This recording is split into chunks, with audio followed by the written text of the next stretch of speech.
Good morning, Malaysia. This is Matthias Chang once again from Future Fast Forward. It's been more than 10 days since I last addressed you, and there's a good reason for this. For this morning address, I had to indulge in a lot of deep research to bring to you the latest evidence that will explode the lies and more lies and false propaganda, fake news from the Najib cabal. First and foremost, may I remind all of you that 2 days ago, on February 26, as reported on Malay Mail Online, the Minister Rahmat Dahlan blamed the failure of one MDB IPO on Tun Mahathir Mohamad. He says this, and I quote from that news report. Minister in the Prime Minister's Department, Datuk Sri Abdul Rahman Dahlan says, one MDB was debt-ridden as it had lost out on investors' confidence after scathing attacks from the former Prime Minister. He, quote, felt if he lied, the listing wouldn't take place, and that he knew the company would face complications. This led to the company not be listed, and that was the start of the problem. When one MDB couldn't be public listed, they had to make loans to support the current loans.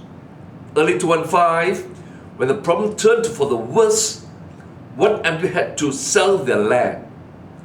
They had to make ends meet, he said, during a forum organized by Barisan Nasional here yesterday. This man has been very quiet for quite some months after I whacked him and whacked him. Now, I suppose, having hibernated for months, he discovered he has some energy left to spread more lies, fake news, and propaganda. So he now says the debt accumulated by one MDB, he recognizes the debt, the huge borrowing, could not be repaid, allegedly could not be repaid because the failure of the IPO. Let's pause here for a while. You see, by saying so, this scumbag, this liar, empty hollow political leader from UMNO has indirectly exposed one of the essence of the Ponzi scheme. Alright? Let me explain to you. Very simple.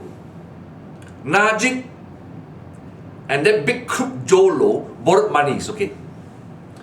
From local banks and foreign banks. It's part of the equation. They were hoping, with the blink of an eye and some theatrics, wham kulit, they could then use IPO, alright, to list the various land and assets in Malaysia. And hopefully, people will invest in those so-called IPO, raise money to repay the loan. You follow me? The question he didn't ask is, right, if as a result of the revenue obtained from the IPO, the loan has been repaid, what happened to the loan that was diverted by JhoLow and Najib to their own pockets? You follow me? They would not have to account for the diversion of the loans to their own pocket. See, the taxpayers and investors paid off the loan. Alright? But if the loan was not diverted to their own pockets, was actually used for investments, genuine investments, then you have generated enough income to service the loans. You see? So they think, and this is a usual scam by investment banks, all right? They create IPOs to repay monies borrowed from the company, for which has been siphoned by directors in their own pocket. Okay, using investors' money to repay the loan. Right? No one asked the question, where did the money from the original loan went?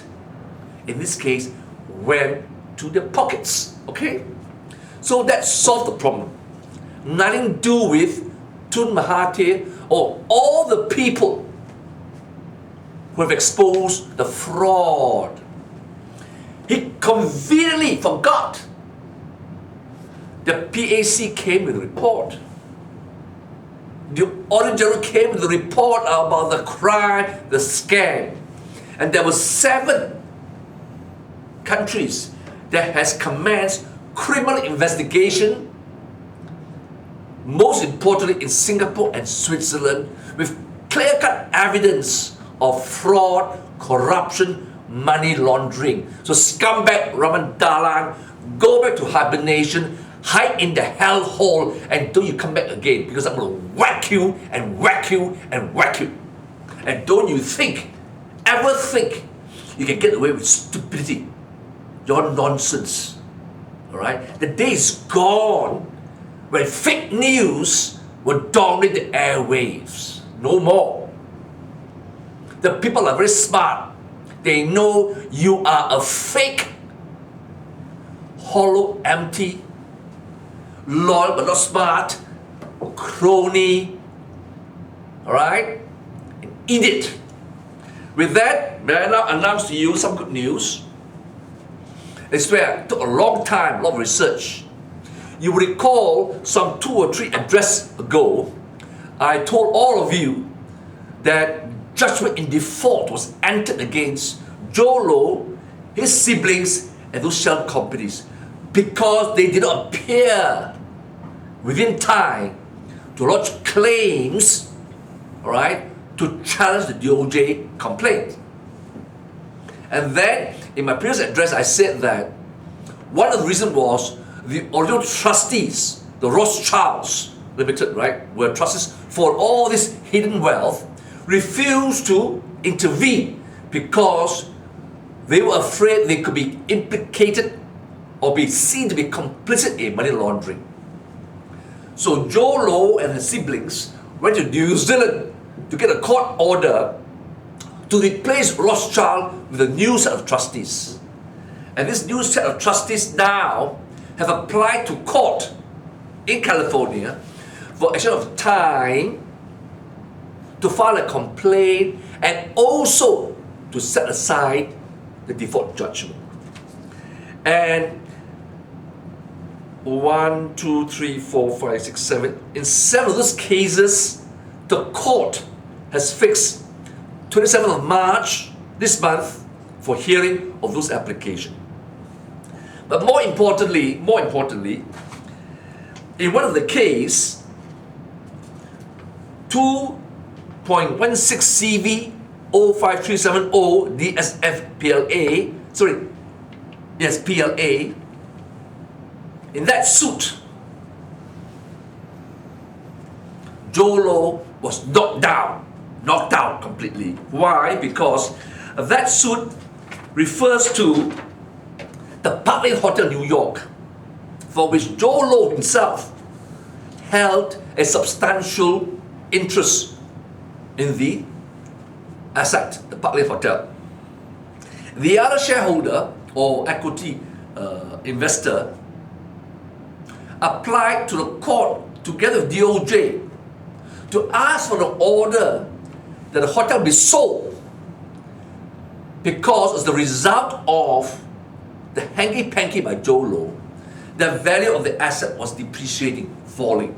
So the only way to save the assets and their own investment, the other group of investors, is to go to court and get an order to sell the assets. And here you have, all right, the actual order of the court The order by Judge Dale S. Fisher, dated 21st February 2017. Straight from the court docket. You got it? Document 129, filed on 21st of February, of 3 pages.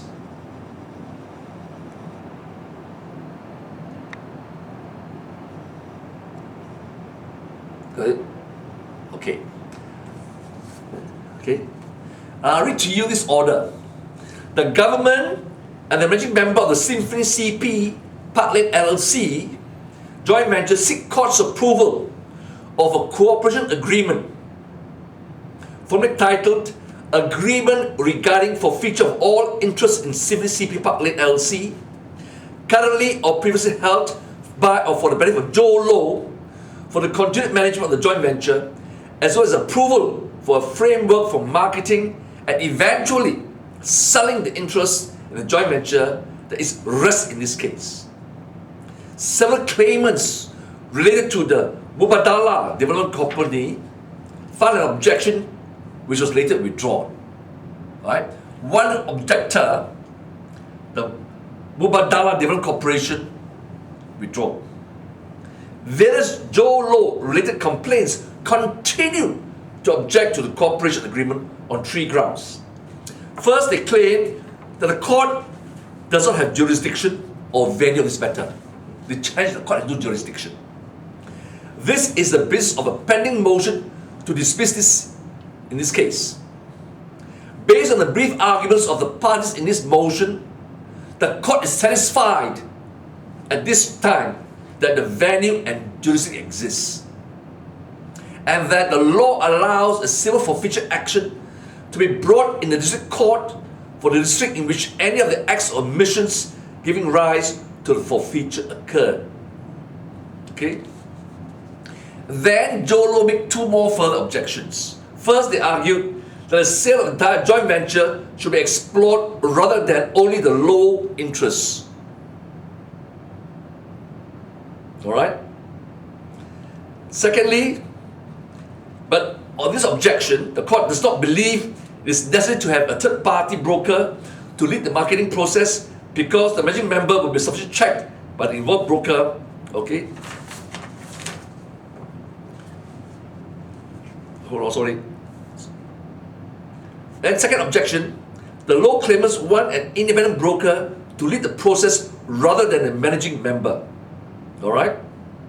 So, JhoLow is saying that, right, the orders will be given to DOJ and the other major shareholder of interest to have an independent major broker. The court rejected the need for an independent broker for the sale because this sale was under the supervision of the court.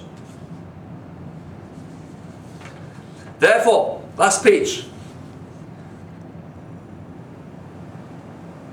The court says that the motion for approval of the cooperation agreement is granted. It's so ordered. You got it? It's the last page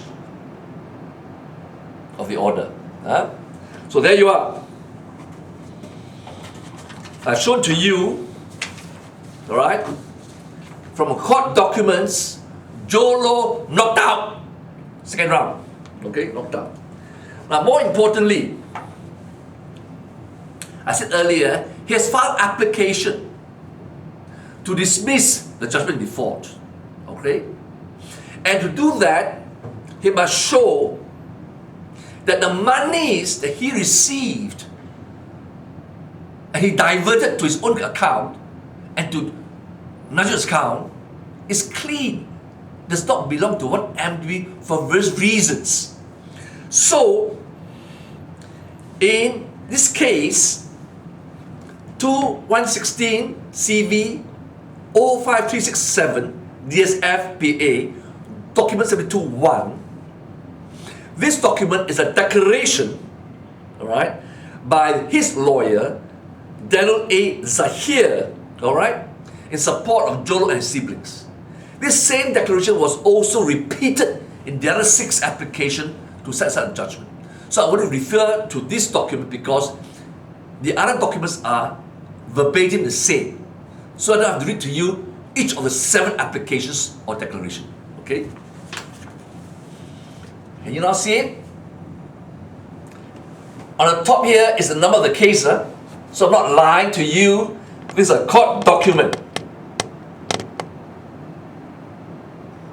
Title below.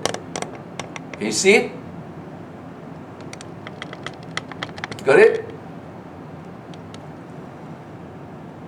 First page, right? The second page shows this, the defendant. One Bombardier Global 5000 jet. Okay? This case, the defendant is the aeroplane which he bought with the money laundered from an MDB. Okay? Got it? Now, it says now, this is the actual declaration from the lawyer. Please get your handphone and photo this document. It is very important you photo this document, WhatsApp, and spread it far and wide. So stop the video and make sure you photocopy all the documents that I've exhibited to you. Okay, got it?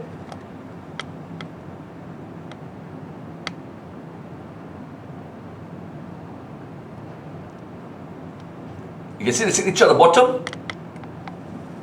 Is it clear? Okay. Now I'll read to you the declaration very quickly. I, Daniel Zakir, declare as follows. I am a member of the Bar of the State of California of this court and attorney at Cobre and Keem LLP. Attorneys for claimants Loh Hock Ping, Goh Gik Yew, Loh Tik Sin, and Loh Ming Lin. Other than matters stated on information and belief, I make this declaration upon personal knowledge about which I could and would testify competently. Attached hereto is Exhibit 1. It's upon information and belief the document referred to in the government's complaint as a joint venture agreement between 1MDB and Petro Saudi, executed on about September 28, 2009. So he's exhibiting, right, the joint venture agreement between 1MDB and Petro Saudi. Attached here to is Exhibit 2. It's upon information and belief the letter agreement to amend the original JV agreement, okay, between 1MDB and Petro Saudi on September 30th, 2009. Exhibit 3 are upon information and belief excerpts from the document referred to in the government's complaint as the minutes of 1MDB board meeting held on September 26, 2009. Attached here to as Exhibit 4 are upon information and belief excerpts from the document referred to in the government's complaint as minutes of the board meeting 1MDB held on October 10, 2009. I declare under penalty of perjury, under the laws of the United States of America, that the foregoing is true and correct, dated 21st December 2016. Signed, Daniel A. Zahir. Alright? Signature is very clear. Okay. So now, you have a lawyer. Now, these all documents, right, is hidden by the government. But as I said before many times, God, Allah, works in mysterious ways.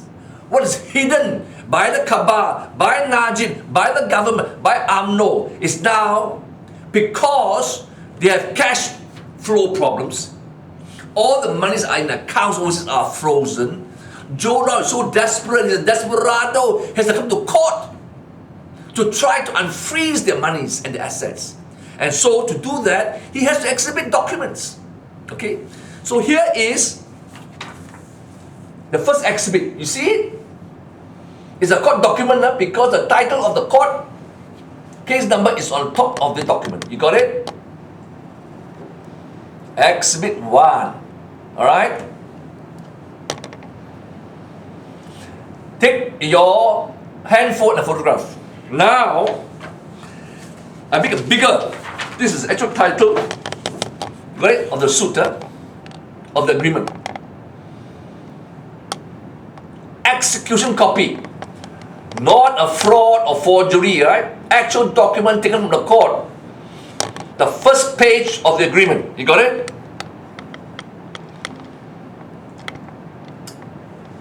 Okay. Now I want you quickly to photostat this page of the agreement.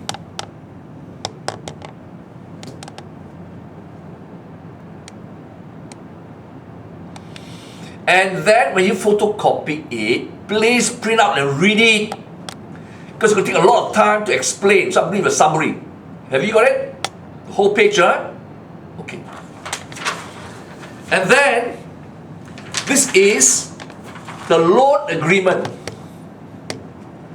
referred to in the JV agreement. The title page of the loan agreement referred to in the JV agreement. You got it? Okay. It is dated 25th September, right?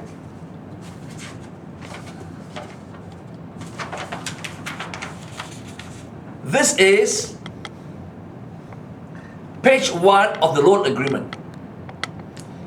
I've enlarged it for your convenience. Please photocopy it.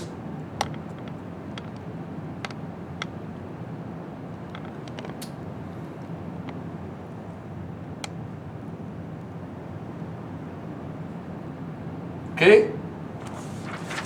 Then, the third page of the agreement.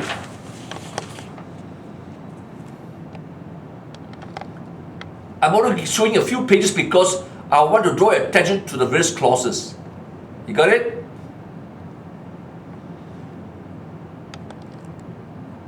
Okay. Now, when you have time, print out those pages, right? And read it. Here in this agreement, I read to you the critical clauses, right? Recital. Okay? It's between Petrol Saudi Holdings Cayman Limited, Petrol Saudi Holdings Cayman Limited entered into a joint venture with 1MDB. And the joint venture company is called 1MDB Petrol Saudi Limited. So 1MDB Petrol Saudi Limited is referred to as the company in this agreement. Petrol Holdings Cayman Limited, the Arab bastards, right, crooks, is referred to as PSR. Okay? It's very interesting. It says here, recital. The company, alright, 1MD Petrol Saudi is the wholly owned subsidiary of PSR and was incorporated in 18 September 2009.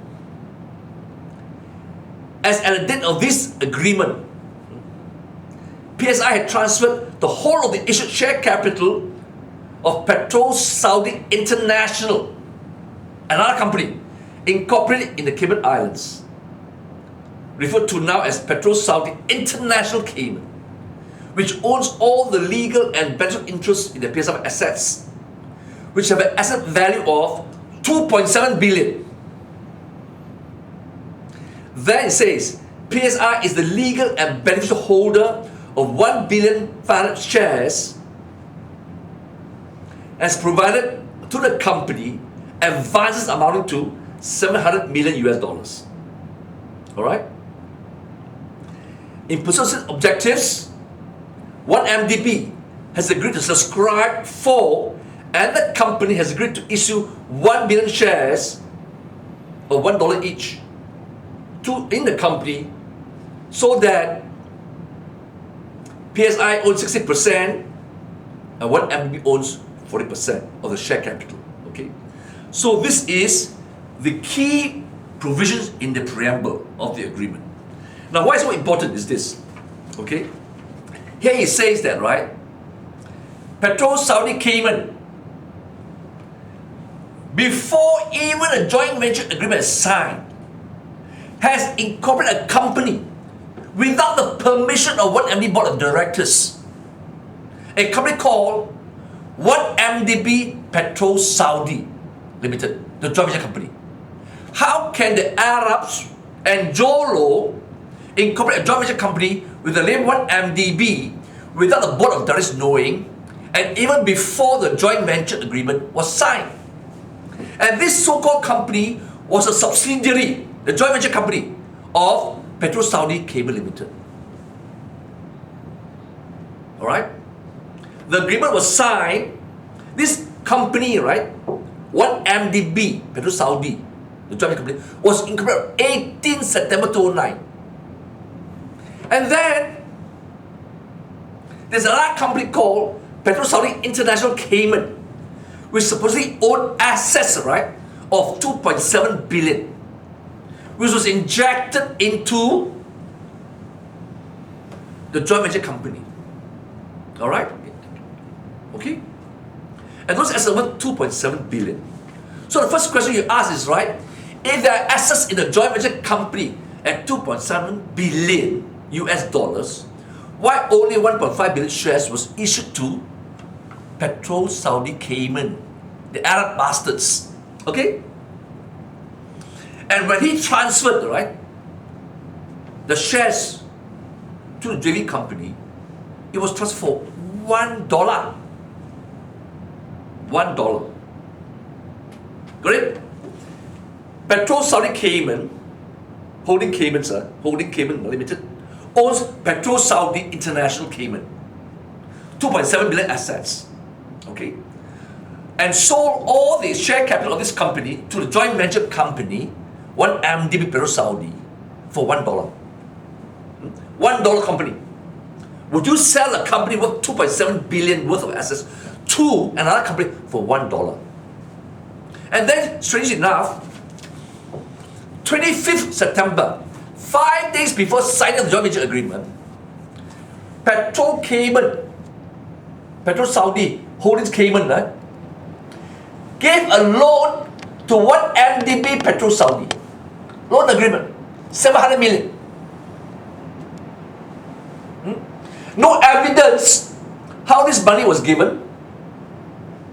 At the particular time, they didn't even have the bank account in place. So, would a company give a loan on the 25th of September and demand repayment on the 30th of September, as per the joint venture agreement? A loan for 5 days, 700 million. Normally a loan will have a purpose, objectives, none whatsoever. Okay? And lo and behold, alright, this is what happened. When the loan JV agreement was signed on 30th September, the Saudis demanded payment of the 700 million. A loan, other than documentation. Okay? Now, you have Exhibit 2. Okay? Not very important. This is the amendment to say that the bank account, which was supposed to be opened under BSI Bank, and because they couldn't open an account with BSI Bank, the money would be paid into JP Morgan. Okay? This is Exhibit 2, right? Okay? And basically, this exhibit talks about the amendment, okay, to joint venture agreement, which I have referred to in the declaration by the lawyer. Interesting now is this.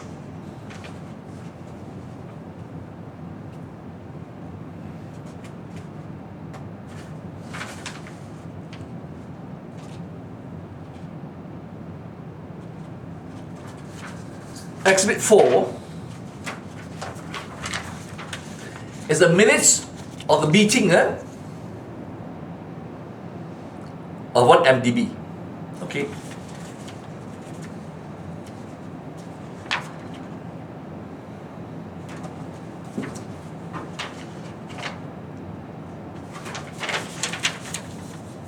In Exhibit 3, which I showed you earlier, at the bottom, this is dated, right? This is dated, wait,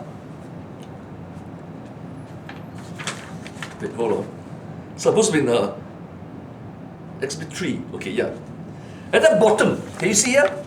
At the bottom, this is signature. This is supposed to be the minutes of 1MDB, but the signature is for TIA Berhad, Terengganu Investment Authority Berhad. Okay? And here, likewise, Exhibit 4. Same signature. Okay? And what's interesting is this. In the minutes, the board queried how the money ought to be paid, the 1 billion. And in the minutes, it states very clearly, it will be 2 tranches, 700 million JP Morgan, which end up in JhoLow's account. Okay? And why the change of bank from BSI Bank to JP Morgan? And the minutes says very clearly, they couldn't set up the bank account, BSI, not ready. So therefore, they have to transfer to JP Morgan. So can you see now? If BSI Bank was original bank, and they couldn't open a bank account BSI Bank, how did a 700 million loan given on 25th September be deposited with a joint venture company? No explanation. Was it cash? What happens? How did the money disappear in 5 days? But it wasn't even paid, you know. It was paid to PSI and then went to JhoLow. So what JhoLow is trying to say now is this. You see, the money was, yes, it's from one MDB. But the money was paid for a legitimate loan, right, to SaudiKing. Therefore, when there was a repayment of the loan, that money belongs to SaudiKing. And SaudiKing, having received the money, can do whatever it wants with it and gave to me, JhoLow, in Arbriet Coach Limited in Switzerland. Alright? To a company called Good Start. And thereafter, alright, went pushing around the world and end up in the pockets of the cabal. See? This is how he has to create a fiction based on these documents. But I'm sure the court will realize soon enough that the loan was a sham, a fraudulent vehicle, a fraud on the Malaysian taxpayers. Okay? Alright? And in the past, I've written an article exposing all this nonsense, okay? All this nonsense. So I will not repeat them again.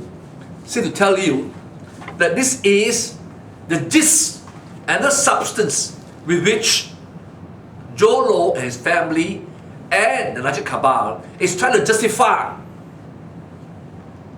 that the money does not belong to one MDB.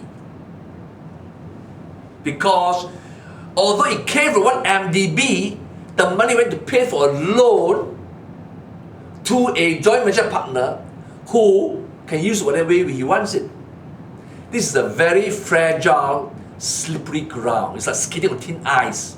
I'm going to show you the court will reject it because on examining the whole transaction, the court will never, no court in the world, as a matter of principle, will enforce an illegal contract or recognize an illegal contract or a fraudulent contract.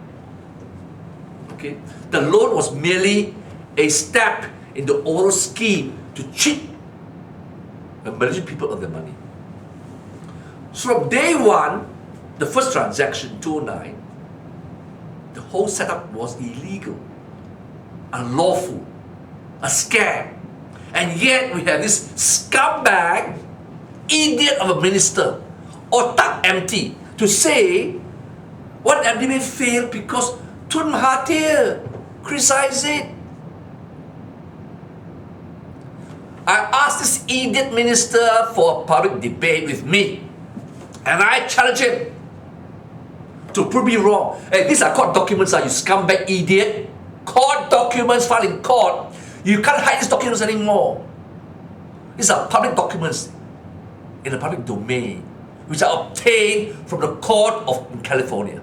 I dare you, scumbag, debate with me and see whether fraud is established. In fact, in the investigation by Swiss authorities, this was said so. Okay? So, the one MDB IPO failed because no one wanted to subscribe to the shares because the whole setup, the whole deal was tainted with fraud, money laundering, corruption, cheating, alright, by a criminal cabal, you stupid idiot. And I hope you get trashed in the elections, if there is one. Okay. And now, of course, we have come to another issue. Again, God is great. A big hoo-ha, because the king of Saudi Arabia came to Malaysia. And the way the fake news and the fake media was trying to portray was, the king of Saudi made a special trip only to come to Malaysia. Only to come to Malaysia to support Najib and to bring investment to Malaysia. Over next page, star. Najib broadcasts proudly. Oh, Aramco is going to invest $7 billion with Petronas. And that they've been working very hard for the last 3 weeks to sign an agreement. First thing first, first of all, there was an agreement, an intention to develop this oil refinery in Pengerang. But in January of this year, Saudi Arabia backed off completely, because from their feasibility studies, it found that that project was not viable at all. Alright? So now, Petronas panicked. Najib panicked because they need monies to repay the loans. You recall, after the oil price collapsed, Petronas and all oil companies throughout the world slashed capital expenditure. Alright? Oil rigs, whatever, everything down the line was slashed because you cannot produce oil at that price.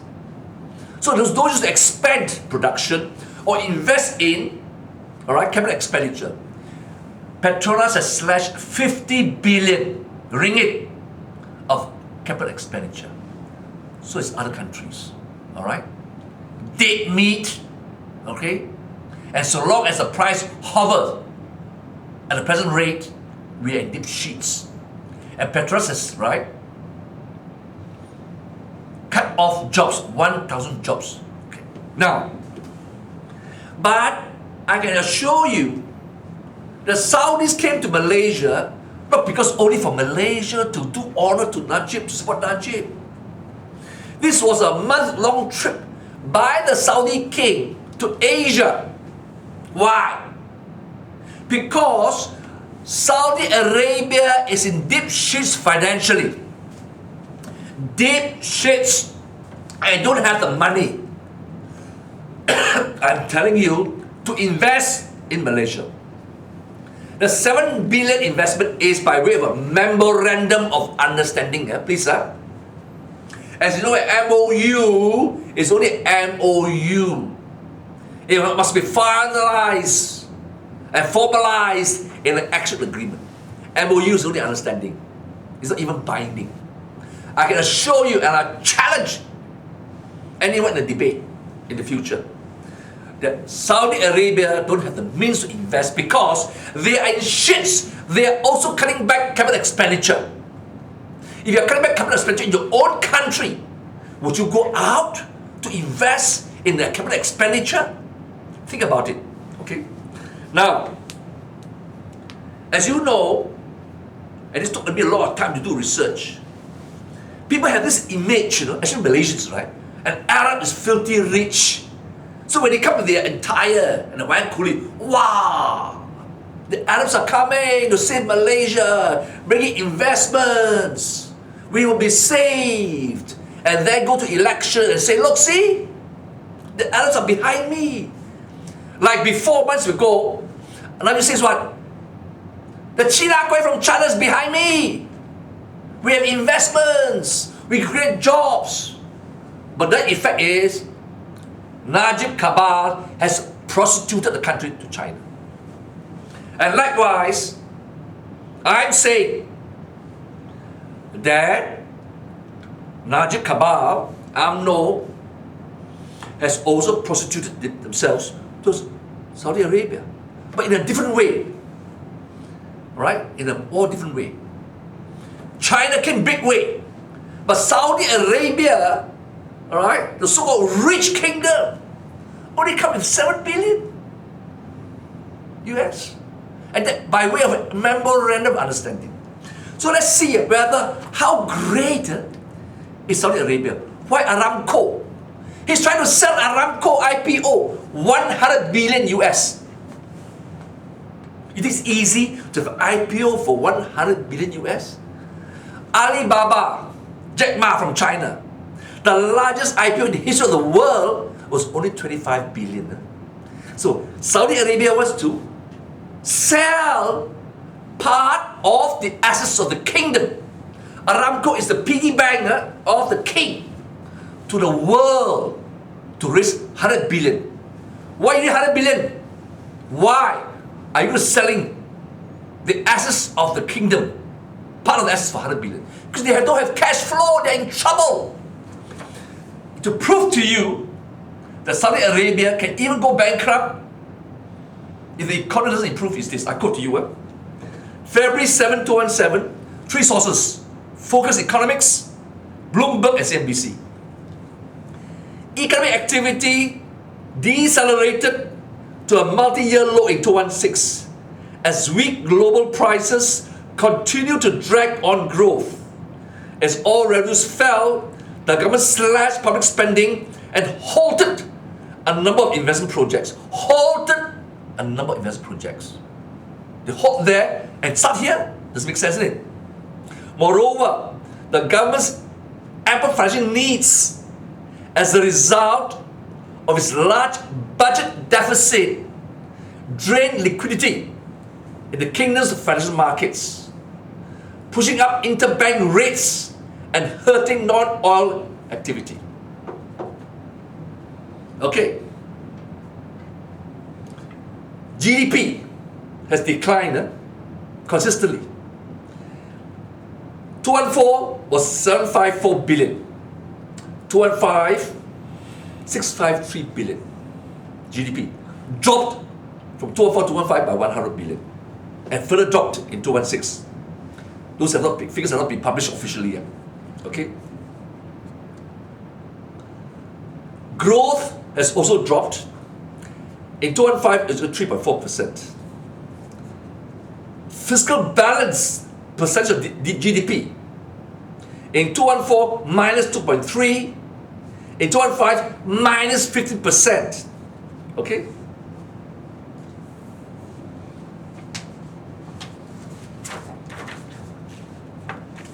Now, international reserves in 2014, 745.7 billion US dollars. All right? Sorry, 2014. In 2015, it was 543.8 billion. Wiped out 200 billion. We are just entering 2017. So the whole 2016 further dropped. 200 billion vanished, understand? Okay? These are reserves. And then, all right, external debt, percentage of GDP, 2014, 12.3%. 2015, they yet to publish the figures. So, huge amount. And then, let me say some more.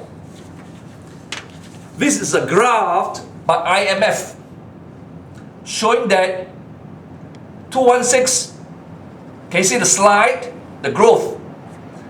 This is a graph by one IMF, but not by me. Got it? Okay. Let me read to you what the IMF says. Economists are predicting a budget deficit of as much as 20% of gross domestic product. And the International Monetary Fund forecasts a first Saudi current account deficit in more than a decade. Okay? With oil price down by more than half over the past 12 months to below 50 US dollars, it's been gyrating, right? Saudi Arabia faces many of the same financial problems as it did in 1998. The difference is the sheer cost of maintaining the state as an employment machine and guarantor of the riches that Saudis have become accustomed to since last squeeze. The Saudi government can't continue to be the employer of the first resort. It can't continue to drive economic growth through the big infrastructure projects. And it can't keep lavishing on subsidies and social spending. Sheikh Farouk Susa, Chief Middle East Economist at Citibank in London. There is a long list of things that Saudi officials can do before touching the livelihood of the ordinary Saudis. Said Khashoggi. Yes, it's a different time, and maybe it could be much better if we did it a few years ago. What we're doing now, when the price of the oil was $100. They didn't do any reform, see, when the price was $100. Okay. Even so, IMF recommends that Saudi Arabia control its growing wage bill, make changes to government subsidies for fuel and electricity, and bring in more non-oil revenue through taxes. The country's break-even oil price, the point at which it can balance its budget is about $100 per barrel, said Sousa Citigroup. $100 to balance its budget. Fuel subsidies alone will cost Saudi Arabia as much as 195 billion riyals or $52 billion this year, or 8% of GDP. Alright? The financial challenges of Saudi Arabia stem largely from the fall in the global price of oil over the last 2.5 years. It's not even announced how the 2016 deficit stacks up as a percentage of the economy. It was over 50% of GDP in 2015. Economic growth slowed to 1.4% in 2016, far below the average of 4% in the past decade, as austerity measures hurt consumers' income and deterred private companies from investing. Even though their investment is vital to diversify the Saudi economy beyond oil in the long term. Okay? So let's pause here. Najib says, hey no, Saudi Arabia raised 50% of the price of oil by reducing subsidy. So Malaysia is doing fantastic. Well, we only raised 20 cents. So why are you complaining, Malaysians? But this scumbag Prime Minister, Finance Minister, forgot to tell you that before the crash of the Saudi economy, Saudi Arabia by right should be giving free oil, right? It's the largest producer of oil in the world. It was charging 16 cents, US cents per liter before the crash of the economy. Now they raised to 24 cents per liter. Okay? If you convert into RM at the present exchange rate, they are paying equal to 1.06 ringgit per liter currently after the increase. Whereas we in Malaysia is paying $2.30 per liter ringgit.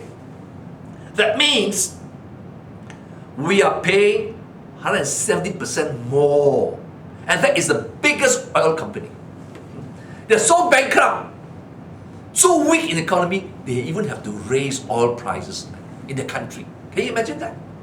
And then in 2005, they had to issue a local bond, $4 billion. Because there's so much bonds you can issue by a country. No country can issue a bond of 100 billion, or 50 billion, or 20 billion, maybe $1 or $2 billion per issue. 4 billion. They're already down 200 billion in the reserves. And IMF says that in deficit in their budget, in their balance of payments, they need a price of $100 to balance the budget deficit. So they have no choice but to go to market and sell their backside.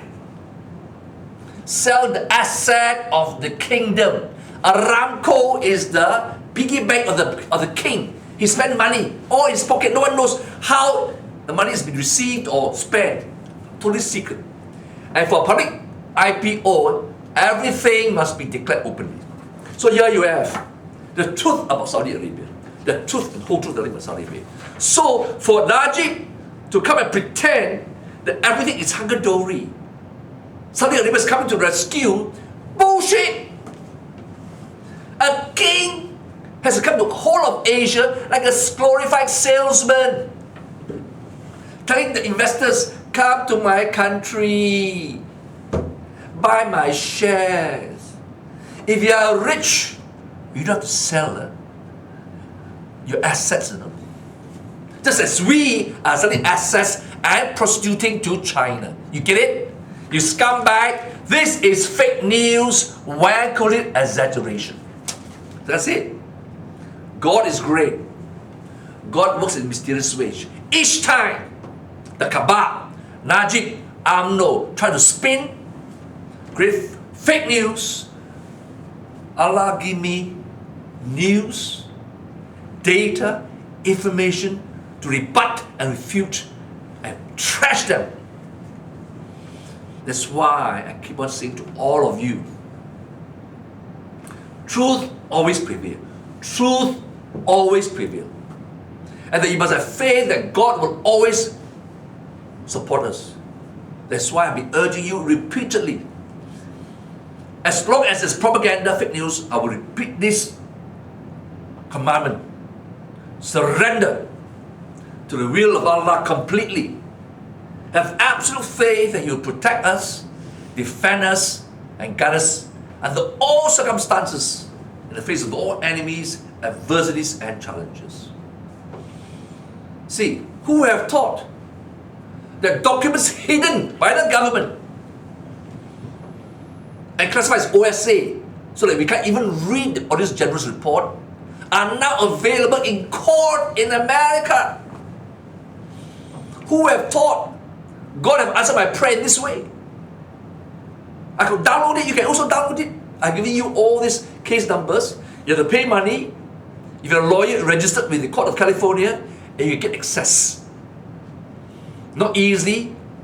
Hard work, patience, diligence, research will give the information. So please, some of you have complained why my videos are 1 hour long.